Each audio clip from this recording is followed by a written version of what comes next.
I'm Brandy New, and I am Instructional Technology Coordinator for Hardin County Schools. Non-traditional instruction currently going on in Hardin County Schools is just that we can't have teachers and kids in the same room.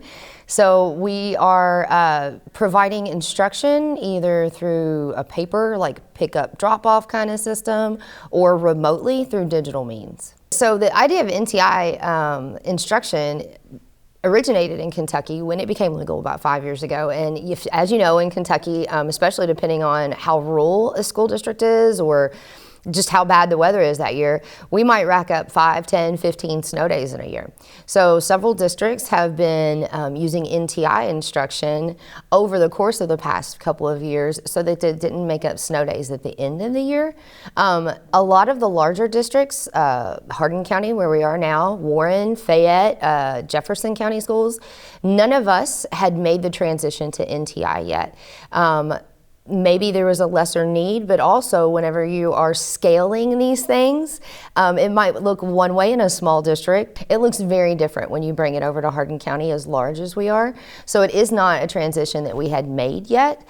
However, I'm incredibly proud of us for making that transition in such a short period of time. Some districts in Kentucky have been experimenting with or even implementing over the past 4 or 5 years. It became a legal way for students to receive credit for instruction and teachers to receive credit for being at work in some counties. Hardin County had not participated in NTI, but we got a special emergency application filed with the state, as many districts did, and so we are about 2 weeks into NTI instruction. Literally, the goal of my job is to help teachers to integrate technology into their classrooms, and that's a regular classroom on a regular day. So teachers in Hardin County Schools have worked tirelessly for the past week to learn new tools themselves. All the teachers are learners right now. And so when we come back, I envision that use of technology in their classroom, they're going to have seen, hey, you know, when I was on NTI, this was really cool and the kids enjoyed it, so I can work this into my regular instruction.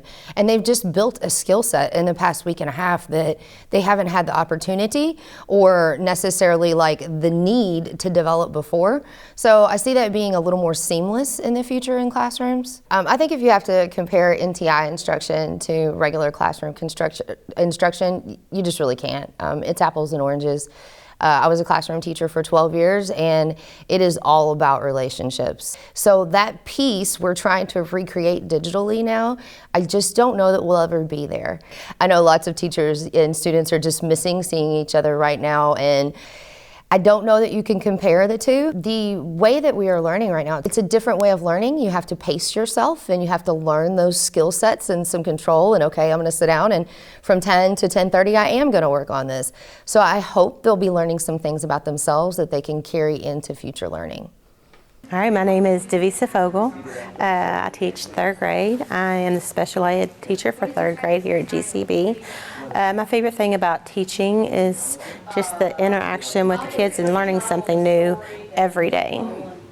We are introducing Google Classroom and setting up links for our online students.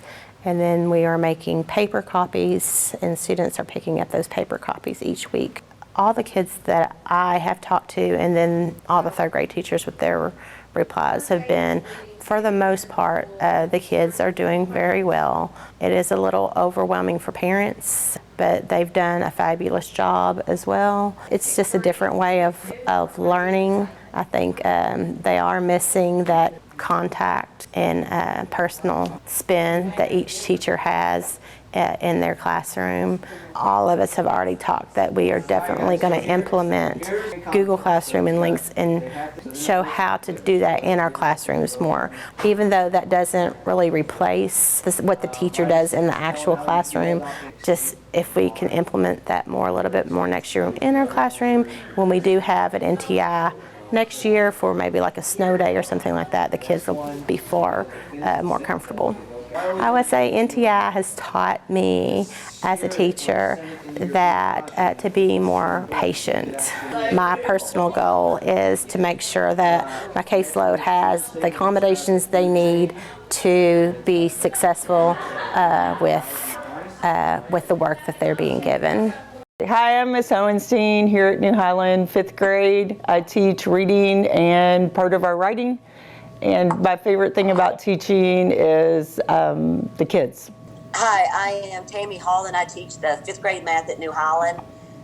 What I like a lot about teaching is I'm very enthusiastic about math, and when the kids grasp a new concept, how their eyes light up is what I like. Hello, I'm Sandra Rich. I teach 5th grade at New Highland Elementary.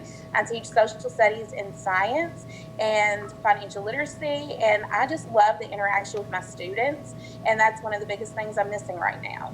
I'm Tanya Jardins. I am 4th grade and 5th grade's assistant. What I love most about my students are just getting to work with them one-on-one and seeing their little faces light up when they finally understand the concept that we're working on. So we are currently using Zoom to have our PLC, which we get to see each other on the computer every day, even if we don't get to see each other in person. And we've been doing this with the kids. We meet with them a couple times a week, each group, and then we're able to see them, answer their questions, and make assignments. Oftentimes we're finding that the family has one device and mom and dad are using it during the day to work from home. And the easiest part would be just working with my colleagues, because we're so used to working together.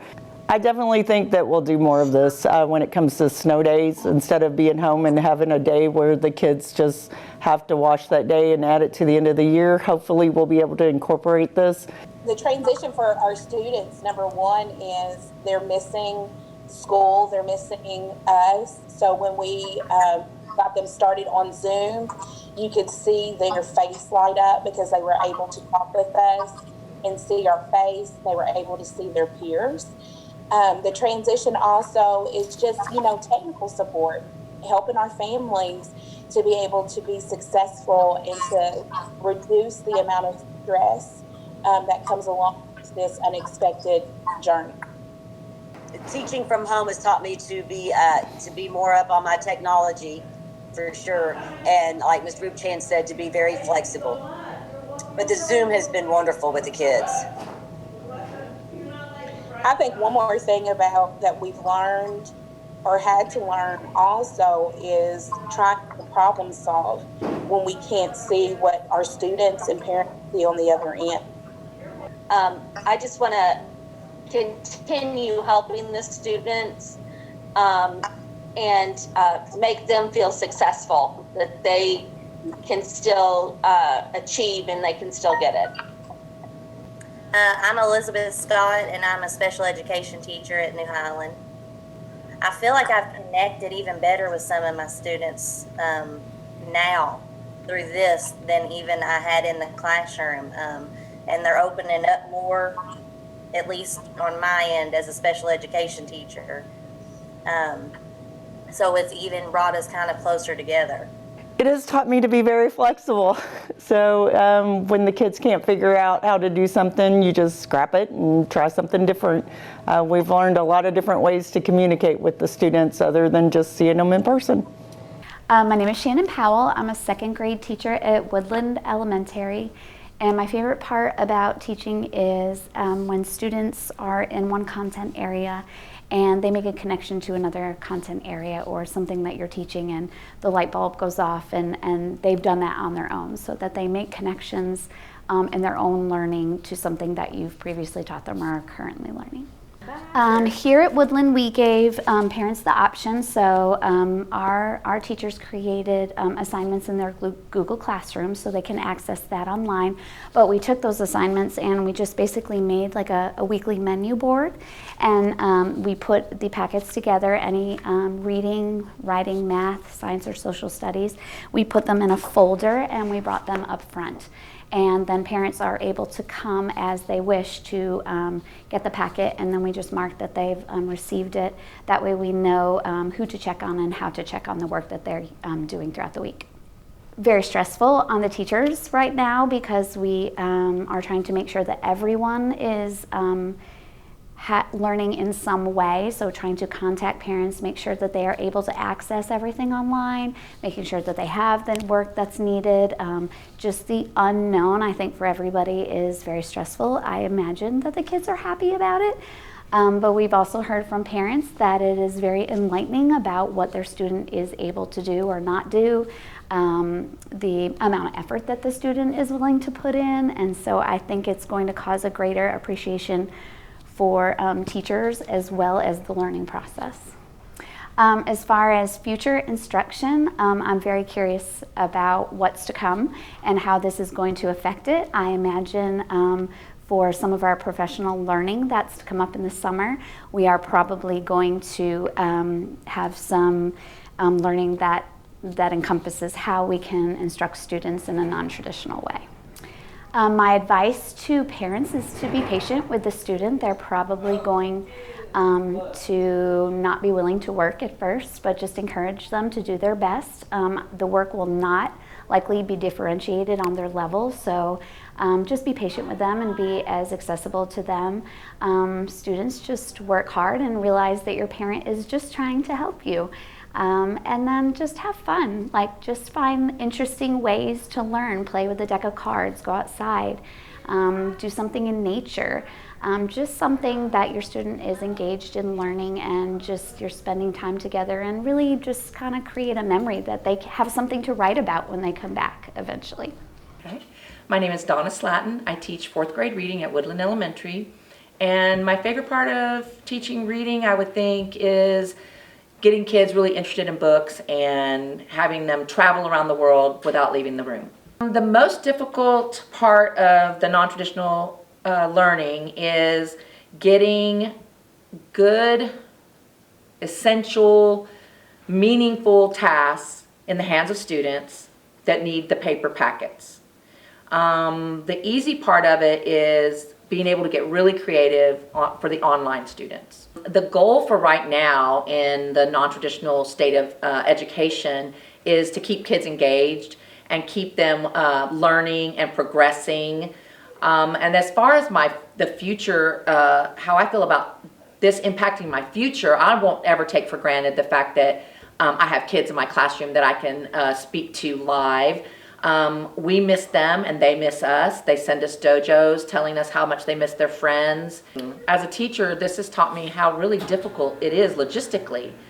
This is the first time I've ever had to do this other than for fun things on the weekends or on long breaks. So being able to communicate with my students and get across to them that I'm here to support them is much more difficult than I ever anticipated. The advice I would give to students and parents are to continue to reach out, continue to ask for help. Don't be afraid to send us a message reminding us that you love us and we love you. Just keep asking those questions. My name's Austin Varela. I teach 6th grade social studies here at James Shelton. And my favorite part about teaching has to be building these awesome relationships with the kids here at school. So my name is Carol Bonema. I teach 6th grade math. My favorite part is also the relationships, but I also like just coming in every day and knowing that every day is going to be different, every day is going to be a change, keeps us on our toes. My name is Megan Richardson. I also teach 6th grade social studies. And my favorite part would have to be, besides the relationship building, would be the making social studies come alive for our students and then seeing the relevance in their real lives.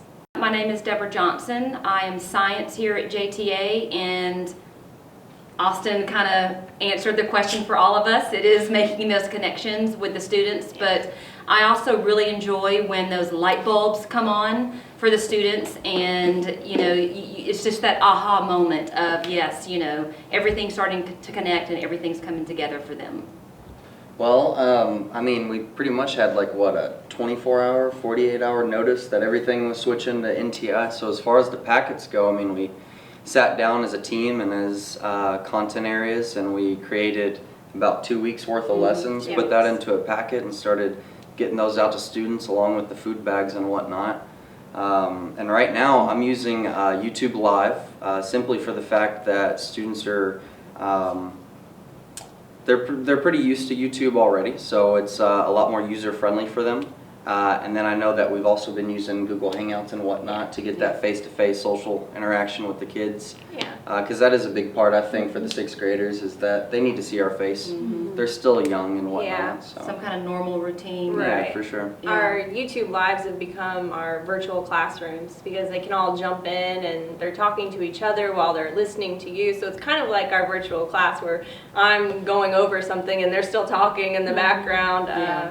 So we've been using Google Classroom as well. The kids already are familiar with that. They have all of their work in one place. So parents know how to log in with their kids now. So that part's been pretty seamless, actually.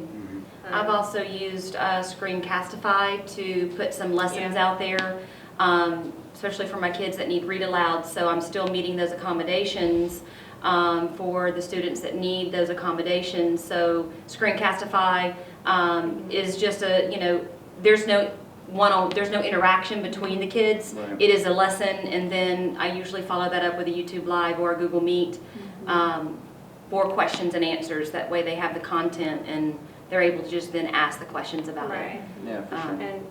But the packets are the same thing as the online. Yeah, I was just about to say, Yeah. we made sure that our packets were the same the same assignments that were going out online to make sure there's some consistency there. I feel like the packets, like when I was compiling them, the hardest part was knowing that I wasn't going to be able to help them and be them. Was I providing enough assistance for them? Yeah. So that was kind of almost heartbreaking in a sense, because you're sending this blindly. I hope I provided enough, and we call and check, but it's just still not the same. That part's been really hard because none of us are packet teachers anyway. We don't like to just give a piece of paper, packet of assignments and it's like, do it. So that part was the hardest thing, of just like, do it, and us not being able to give that instruction. Yeah, for sure. Yeah, week 1 was definitely a steep learning curve for them. I mean, there's still some, especially 6th graders and whatnot, that aren't 100% knowledgeable about Google Classroom, so there are some things that we have to walk through with them on, especially with like YouTube Live and all these other third-party resources that we're using. That's new for them. It seems like this is our new normal, unfortunately. I have kids now that meet me on my live before I even start. They're in my chat ready to go. So they've just kind of gotten used to this schedule. And I think all of us have tried to keep a schedule for these kids online, whether it be Miss Johnson or Miss Richardson is going live at a certain time, and knowing when to reach us and that we're there. I think the hardest part for them, though, is just the social interaction with each other. Oh, yeah. And that's what I think Google Meet is because they can see each other's faces, and they actually get to hear each other's voices, versus when you're doing YouTube Live, it's just the chat. But so I think that's been really hard for some of them. And I've seen that in some of the flip grids that I've posted, like watching their responses. They're really kind of sad, because some of them, they say, I just miss everybody and I'm stuck inside all day. It's really kind of, it's just a sad, hard time for everybody. And I really miss that, interaction with them. And then I see that and hear that in their voices. So it's just heartbreaking. It is heartbreaking. NTI has taught me that I can be creative in a lot more ways than just in the classroom. It's allowed me to explore different routes, like YouTube Live, for instance. It's the first time I've ever created a channel. I'm already up to 116 subscribers. It feels weird telling the kids I'm going to go live here in an hour now. So it's all been an interesting process, but it's been fun. So for me right now, my goal is probably for students to realize that even though we aren't seeing each other face to face, that they need to ask for help if they need it. Now more than ever, I can't see if a student is struggling. So I just hope that through this, they realize, that we are here for them and we are more than willing to help them on something they're struggling with. Besides the creativity part, that's the fun part, is just figuring out ways to deliver this. Again, with the YouTube, that was new for me, never created YouTube. And I've also learned to just let some things go. I think as teachers, we're generally type A people, and we have what we want to do and how we're going to do it and what we expect. But this whole process has just been we're learning to just let some things go and focus on what's most important. And it's not going to always look the same as what it would in the classroom, and that's okay. I think my goal for my classes, I still want them to feel successful. Even though they're doing this at home, I want them to feel that they can still achieve and be successful in, in their classes and in their learning daily, just as if we were in class. Yep. We miss you. Miss you guys. Miss you guys. We miss you. My name is Eric Kravitsky. I teach high school math at John Hardin High School. My favorite part about teaching is probably interacting with the kids and helping them grow and kind of seeing when they get it and being able to see kind of how they better themselves in that area. Non-traditional instruction, different than being in the classroom, obviously with what's going on. We need to be able to still teach the kiddos away from the classroom. So non-traditional instruction is more of making sure that they get the material they need away from us, but still presenting it in a way that's easy to understand and being available to make sure that they can ask questions. So the kids kind of have to take a little bit of accountability for themselves. We provide Google Classroom, which is a good service for them to check every day. It's kind of like a bulletin board for what's going on. And then from there, they get the instructions on how to log into Khan Academy, which is an online resource that we use. Khan Academy is really awesome because it provides video instructions step-by-step for how to do things. It allows them to do practice problems and build up to a quiz and then a unit test, which still fits into our standards and our curriculum, but it also allows me to see it on the back end, how well they're doing. They can ask me questions directly, and then I can therefore help them using some other venues, using Google. Google Hangout is a pretty big one. The transition to NTI was pretty hard for me because I am not very good with technology, so I had to learn and kind of build the plane as I fly it. It's proved to be pretty beneficial for me because it's going to end up being used in the classroom, not just for NTI days, but just for something where I'll have a Google Classroom available during the day, during regular instruction, to just add an extra supplement.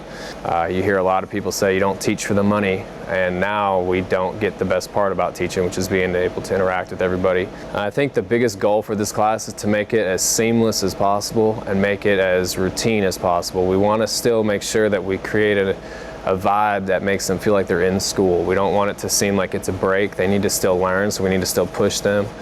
So I want to see some growth out of it. Obviously realistic about the idea that it's not going to be the same as in person. Big advice to parents and students as far as how to go through this process, but then also when we return, your students' education doesn't stop because NTI is done. I think we're getting a lot of parent involvement right now because it's kind of a necessity. It becomes an extension of the classroom. You get a lot of people joking on Facebook and this and that about homeschooling their kids and suspending their kids now and such. But once we go back to regular setting, we still need that parent support, and we still need to make sure that students can talk to their parents about what they're doing, because it's just going to help us in the classroom as well. I am Michael Chancellor. I teach English and public speaking, and I say my favorite part about teaching is the new day that every day presents. Before I got into teaching, I was in banking, and the monotony of it all drove me crazy. So I decided to follow in my parents' footsteps and become a teacher, because every day is different, and kids are in a different mood every day, and we have new lessons every day. So it's never repeated. Non-traditional learning, I think it's easier to explain the other way and say, okay, what is traditional learning?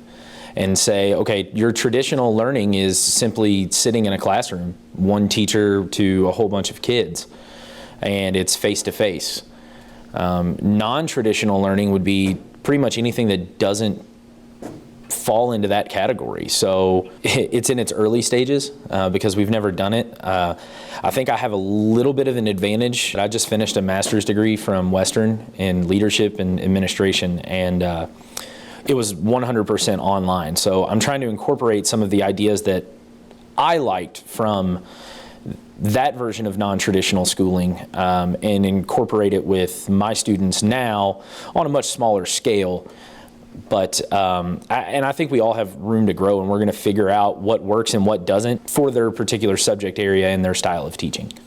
It's Google Meet, which is just a larger version of Google Hangout, and all of our students in Hardin County Schools are now on Gmail, so they have the capability to meet in a safe and secure way. I've integrated technology into my teaching over the last couple years so much so that for me it's almost been seamless.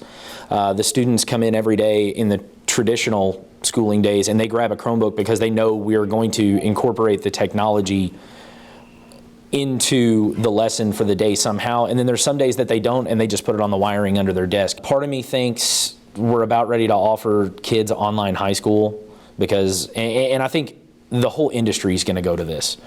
You know, who knows what restaurants and sales and everything else is going to go to, but you know, did the coronavirus cause the downturn of the traditional high school? We just don't know, and it'll be interesting to see how many schools start to adopt an online option for students that don't necessarily have medical needs that just want another option as far as face-to-face school goes. Hi, my name's Josie Crewe. I'm Child Nutrition Director here at Hardin County Schools.